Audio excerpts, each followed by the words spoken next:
નમસ્કાર વિદ્યાર્થી મિત્રો।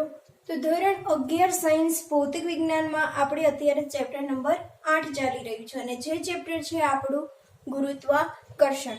તો આ ગુરુત્વાકર્ષણ ચેપ્ટરમાં આગળના વિડિયો લેક્ચરમાં આપણે કેપ્લરના નિયમો જોયેલા હતા અને ત્રણ કેપ્લરના નિયમો વિશેની આપણે વાત કરી હતી, બરાબર। એમાં સૌથી પહેલો નિયમ તમને આપેલો હતો કક્ષાનો નિયમ, બરાબર। બીજો નિયમ હતો ક્ષેત્રફળનો નિયમ અને ત્રીજો નિયમ હતો આવર્તકાળનો નિયમ। તો આ ત્રણ નિયમો વિશેની આપણે વાત કરી ગયા છીએ। હવે આ જ નિયમોના રિલેટેડ આપણી ટેક્સ્ટ બુકમાં એક તમને ઉદાહરણ આપેલું છે। તો નિયમો આપણે ચાલી ગયા છે તો જોડે જોડે આપણે ઉદાહરણની પણ વાત કરી લેશું, બરાબર। તો ઉદાહરણ તમને આપેલું છે 8.1, બરાબર। તો આ ઉદાહરણ શું કહેવા માંગે છે તેની આપણે વાત કરીએ।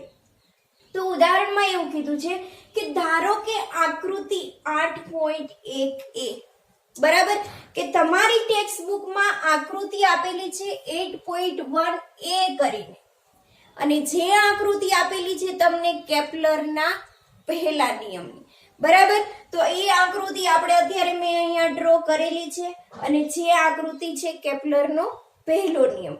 કેપ્લરનો પહેલો નિયમ શું હતો કે બધા જ ગ્રહો એવી લંબવૃત્તીય કક્ષામાં ભ્રમણ કરે છે કે જેના એક કેન્દ્ર ઉપર શું હોય, સૂર્ય હોય, બરાબર। તો આપણે આ જોઈએ છીએ કે લંબવૃત્તીય કક્ષા છે તો આ લંબવૃત્તીય કક્ષામાં કેટલા કેન્દ્ર હોય છે, 2 કેન્દ્ર હોય છે અને એમાં એક કેન્દ્ર ઉપર શું હોય છે, સૂર્ય, બરાબર। તો આ તમને કેપ્લરના પહેલા નિયમની આકૃતિ આપેલી છે। હવે આ આકૃતિમાં સૂર્યનીચ એટલે કે પેરીહિલિયન બિંદુ, સૂર્યનીચ બિંદુ એટલે કે પેરીહિલિયન બિંદુ P આગળ, પેરીહિલિયન બિંદુ P આગળ ગ્રહની ઝડપ vp છે। આકૃતિમાં જુઓ બિંદુ P ક્યાં તમને દેખાય છે, અહીંયા દેખાય છે। આ છે એ બિંદુ કયું છે, P, અને આ B બિંદુ આગળ તમને જ્યારે ગ્રહ છે એ પરિભ્રમણ કરતો જ્યારે P બિંદુ પાસે પહોંચે છે આને કહેવામાં આવે છે સૂર્યનીચ બિંદુ, બરાબર। તો ગ્રહ જ્યારે પરિભ્રમણ કરીને અહીંયા P બિંદુ પાસે આવે છે ત્યારે આ ગ્રહની ઝડપ તમને આપેલી છે જે છે vp, બરાબર। તો જે વસ્તુ આપી છે તે આપણે આકૃતિમાં પણ દર્શાવતા જશું અને જોડે જોડે લખતા પણ જશું। તો સૌથી પહેલા તમને શું આપેલું છે કે P બિંદુ આગળ આકૃતિમાં P બિંદુ આગળ ગ્રહની ઝડપ vp છે, બરાબર। અને સૂર્યથી ગ્રહનું એટલે કે SP અંતર કેટલું આપેલું છે, rp। સૂર્યથી ગ્રહનું અંતર એટલે કે S થી P સુધીનું અંતર તમને આપેલું છે અને આ અંતર કેટલું આપેલું છે, rp। તો એને પણ આપણે આકૃતિમાં દર્શાવી દઈશું કે P બિંદુ છે એ સૂર્યથી કેટલું દૂર આવેલું છે, rp જેટલા અંતરે આવેલું છે। તો બીજું લખી દઈએ, સૂર્યથી P બિંદુ સુધીનું અંતર rp છે, એટલે કે SP બરાબર શું થઈ જશે, rp। હવે શું કીધું, rp અને vp નો સૂર્યોચ્ચ એટલે કે એફિલિયન બિંદુ A આગળની અનુરૂપ રાશિઓ સાથેનો સંબંધ મેળવો। rp અને vp શું છે કે P બિંદુ આગળનું ગ્રહની ઝડપ અને rp એટલે કે P બિંદુ આગળ સૂર્યથી ગ્રહનું અંતર। અહીંયા તમને બે શું આપેલી છે, રાશિઓ આપેલી છે।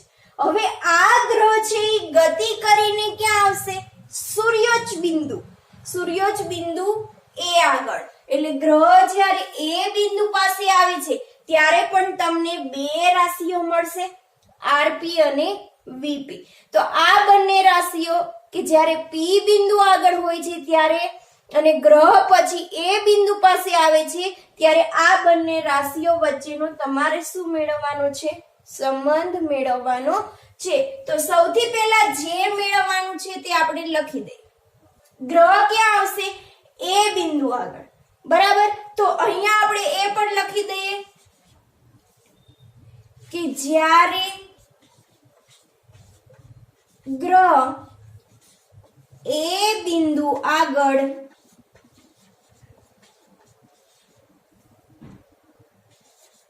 પહોંચે ત્યારે તેની ઝડપ, જેને આપણે કેટલી દર્શાવશું? વી એ છે. હવે આ ગ્રહ છે પી બિંદુથી ગતિ કરીને ક્યાં આવશે? એ બિંદુએ આવશે. તો આ એ બિંદુએ આવશે ત્યારે ગ્રહની ઝડપ કેટલી હશે? વી એ જેટલી હશે, બરાબર. અને અહીંયા એ બિંદુએ ગ્રહ આવશે ત્યારે એ બિંદુથી સૂર્યથી એ બિંદુ સુધીનું અંતર, જેને આપણે કેટલું કહી દઈશું? આર એ, બરાબર. તો અહીંયા એ પણ લખી દઈએ કે સૂર્યથી એ બિંદુ સુધીનું અંતર કેટલું છે? આર એ છે, બરાબર. તો હવે આપણને મેળવવાનું શું કીધું છે કે આરપીવીપી નો સૂર્યોચ્ચ બિંદુ એ આગળની અનુરૂપ રાશિઓ સાથેનો સંબંધ. એટલે એક વસ્તુ પહેલા આપણને મેળવવાની કીધી છે, બંને વચ્ચેનો સંબંધ મેળવવાનો છે. તો અહીંયા આપણે એ કરીને કરી દઈએ. સેના વિશેનો સંબંધ? RP VP. અને એ બિંદુ પાસે આવે ત્યારે શું મળશે? આર એ અને વી એ વચ્ચેનો સંબંધ, જે આપણે શું કરવાનું છે? મેળવવાનું છે, બરાબર. તો ચાલો આપણે મેળવીએ. હવે જો ગ્રહ સૌથી પહેલા ક્યાં હતો? પી બિંદુ આગળ હતો, બરાબર. હવે જ્યારે ગ્રહ પી બિંદુ આગળ હોય છે તો આપણે કેપ્લરના બીજા નિયમમાં જોઈ ગયા કે ગ્રહ છે એ જ્યારે લંબવૃત્તીય કક્ષામાં ગતિ કરે છે ત્યારે ટોર્ક ટો એ કેવું થાય છે? શૂન્ય. અને કોણીય વેગમાનનું સંરક્ષણ થાય છે, એટલે એલ આપણને કેવું મળે છે? અચળ, બરાબર. અને ગ્રહનું દળ કેટલું હોય છે? એમ, બરાબર. તો અહીંયા સૌથી પહેલા લખી દઈએ કે ધારો કે સૌથી પહેલા ગ્રહ પી બિંદુ આગળ હતો, બરાબર. તો ધારો કે પી બિંદુ આગળ ગ્રહનું કોણીય વેગમાન એલપી છે, બરાબર. પી બિંદુ આગળ જ્યારે ગ્રહ હશે ત્યારે એનું કોણીય વેગમાન કેટલું હશે? એલપી જેટલું. તો હવે એલપી કોણીય વેગમાનનું સંરક્ષણ થાય છે, એટલે દરેક બિંદુએ કોણીય વેગમાન કેવું હશે? અચળ, બરાબર. કે દરેક બિંદુએ તમને કોણીય વેગમાન સમાન મળે છે. તો કોણીય વેગમાનનું સૂત્ર આપણે આગળ જોઈ ગયા. કોણીય વેગમાન એલપી એટલે કે પી બિંદુ આગળ તમારે કોણીય વેગમાન લખવું છે, બરાબર. તો કોણીય વેગમાનનું સૂત્ર શું થાય? એલ બરાબર આર ક્રોસ પી. આર ક્રોસ પી. હવે આર છે એ શું છે? સૂર્યથી પી બિંદુ સુધીનું અંતર, એટલે એને કહી દઈશું પી, બરાબર. અને આ છે વેગમાન છે, વેગમાન p બરાબર શું થાય mv તો lp બરાબર શું થશે rp ક્રોસ p આપેલું છે એટલે કે વેગમાન ગ્રહનું વેગમાન તો અહીંયા શું થઈ જશે rp p sin થીટા હવે rp p બરાબર શું થઈ જશે m એટલે કે ગ્રહનું દળ અને v એટલે કે vp sin થીટા બરાબર હવે જો m છે ઈ ગ્રહનું દળ છે હવે r સદિશ ક્રોસ p સદિશ sin થીટા rp સદિશ ક્રોસ vp એટલે કે rp અને vp આ vp છે જે શું છે ગ્રહની ઝડપ અને rp છે ઈ અંતર છે તો બંને વચ્ચેનો એંગલ છે ઈ કેટલો બને છે 90 ડિગ્રીનો બરાબર તો lp બરાબર rp m vp sin 90 અને sin 90 બરાબર શું થઈ જશે 1 એટલે કે lp બરાબર શું થઈ જશે rp m vp જે તમને મળ્યું p બિંદુ આગળનું કોણીય વેગમાન બરાબર હવે એવી જ રીતે તમને શું મળશે a બિંદુ આગળનું કોણીય વેગમાન અહીંયા લખી દઈએ કારણ કે rp અને vp વચ્ચેનો ખૂણો કેટલો છે 90 ડિગ્રી છે હવે આપણે જેવી રીતે p બિંદુ આગળ કોણીય વેગમાન મેળવ્યું એવી જ રીતે આપણે a બિંદુ આગળ કોણીય વેગમાન મેળવશું બરાબર તો હવે લખી દઈએ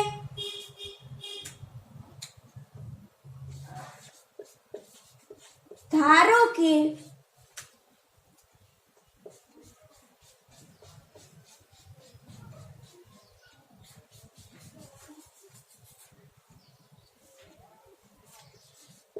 એ બિંદુ આગળ કોણીય વેગમાન કેટલું થશે LA છે હવે અહીંયા તમારે એ બિંદુ આગળ કોણીય વેગમાન લેવાનું છે તો એને આપણે કહી દઈશું LA હવે જેવી રીતે P બિંદુ આગળ તમને કેટલું મળ્યું RPM VP એવી જ રીતે એ બિંદુ આગળ પણ તમને એટલું જ મળશે જો અહીંયા તમારે એ બિંદુ આગળ પણ કેટલો એંગલ બને છે VA અને RA વચ્ચેનો એંગલ મળે છે 90 ડિગ્રી હવે sin 90 એટલે 1 થઈ જશે એટલે LA બરાબર શું થઈ જશે RAM VA બરાબર તો આ જે કોણીય વેગમાન LA મળે છે એ કેટલું મળશે ગ્રહનું દળ m વેગ કેટલો છે va અને અંતર કેટલું છે ra તો આ થઈ ગયું એ બિંદુ આગળનું કોણીય વેગમાન હવે કોણીય વેગમાનના સંરક્ષણના નિયમ પરથી કોણીય વેગમાનના સંરક્ષણના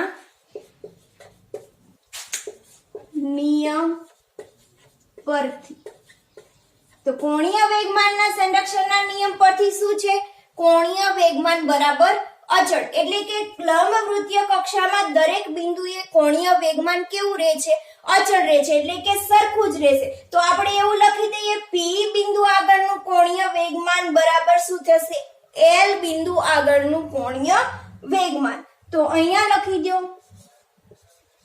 P બિંદુ આગળનું કોણીય વેગમાન બરાબર શું થશે એ બિંદુ આગળનું કોણીય વેગમાન. હવે બંને વેગમાન સરખા થવાથી એને આપણે સરખાવી દઈએ. સૌથી પહેલા p બિંદુ આગળનું કોણીય વેગમાન કેટલું છે? rp m vp બરાબર a બિંદુ આગળનું કોણીય વેગમાન કેટલું છે? m va ra. હવે જો m શું છે? ગ્રહનું દળ. અહીંયા પણ m છે એ ગ્રહનું દળ છે. બંને બાજુએ ગ્રહના દળ કેવા હોય? સમાન. ગ્રહના દળમાં કોઈ પણ પ્રકારનો ફેરફાર થાય નહીં, એટલે બંને બાજુ દળ સમાન હોવાથી શું થઈ જશે? કેન્સલ. હવે શું વધ્યું? rp vp બરાબર શું થઈ જશે? ra va. હવે rp ના છેદમાં લખી દો ra બરાબર શું થઈ જશે? va ના છેદમાં vp. આ તમને શું મળ્યું? બંને વચ્ચેનું રિલેશન.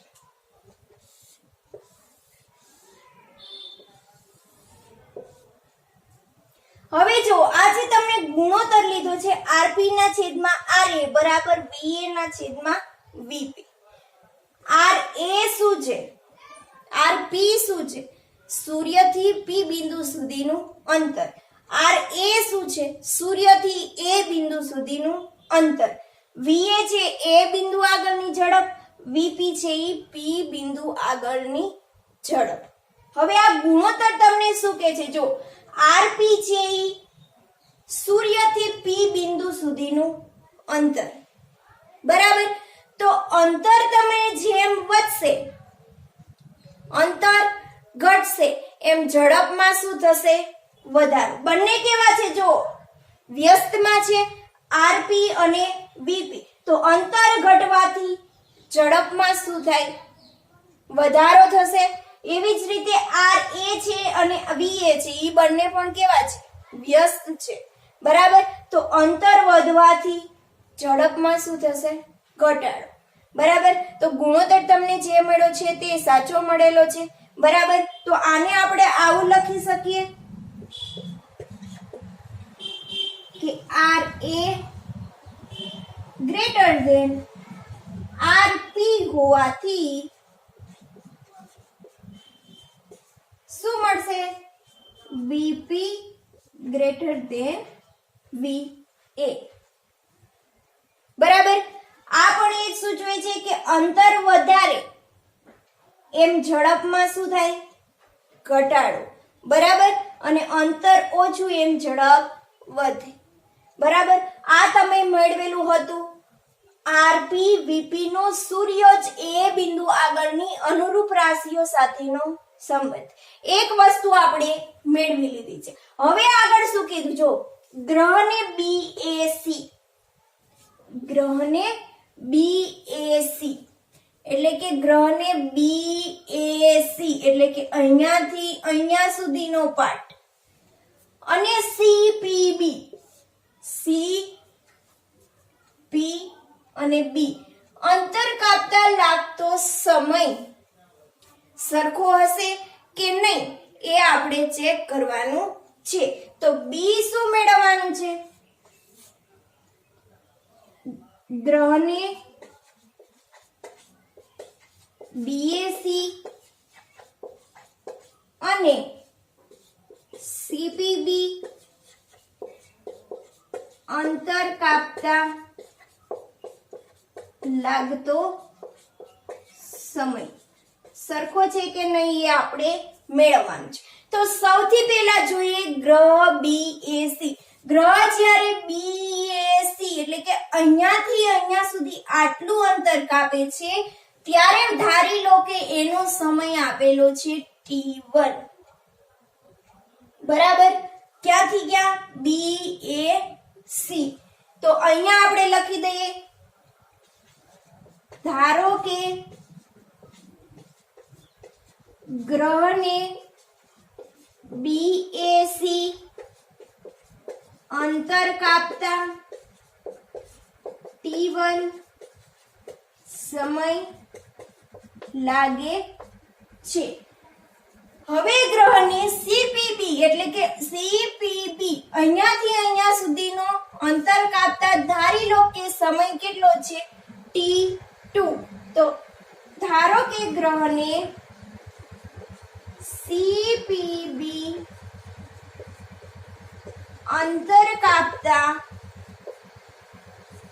t2 સમય લાગે છે કે બંને સમય આપણે ધારી લીધા છે બરાબર કે BAC અંતર કાપતા t1 જેટલો સમય લે છે અને CPB અંતર કાપતા t2 જેટલો સમય લે છે હવે શું કરવાનું છે જો કે ગ્રહ છે ઈ BAC જેટલું અંતર કાપે છે બરાબર હવે BAC જેટલું અંતર કાપશે ત્યારે આ ગ્રહ છે ઈ સૂર્યથી કેવો છે ખૂબ જ દૂર અને સૂર્યથી ખૂબ જ દૂર હોવાના કારણે ગુરુત્વાકર્ષણ બળ કેવું લાગશે ઓછું અને ગુરુત્વાકર્ષણ બળ ઓછું લાગવાના કારણે અહીંયા જે સમય લેશે એ સમય કેવો હશે વધારે હવે જ્યારે ગ્રહ છે એ CPB જેટલું અંતર કાપે છે તો CPB જેટલું અંતર કાપે છે ત્યારે આ અંતર કાપતા